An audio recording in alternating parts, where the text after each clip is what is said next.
রুমি, কোথায় তুই? কে কে ওখানে? এরকম দুপুর বেলায় কে এত অন্ধকার করে রাখে? কেন এসছিস তুই? চলে যা। বাইরেটা কত সুন্দর, আর ঘরটা? বন্ধ কর এগুলো। তুই যা এখান থেকে। আমার আলো ভালো লাগে না, তুই এগুলো বন্ধ কর। নিজের জীবনটাকে অন্ধকার করে কি লাভ?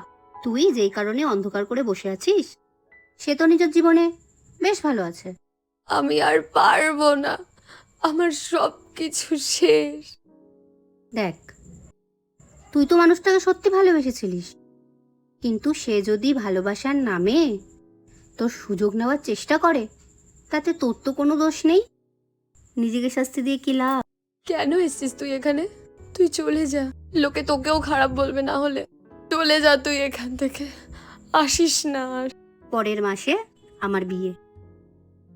এই যে কার্ড। আমার প্রিয় বন্ধু যদি না আসে, তাহলে আমার বিয়েটাই সম্পূর্ণ হবে না। তুই তো জানিস আমি কোথাও যাই না, তাহলে আবার নিমন্ত্রণ কেন? আচ্ছা, সবকিছু থেকে যদি তুই নিজেকে দূরে সরিয়ে রাখিস, তাহলে কি সে শাস্তি পেয়ে যাবে? কিন্তু সেই বিভৎস রাত, আমি এখনো কেঁপে উঠি ভাবলে।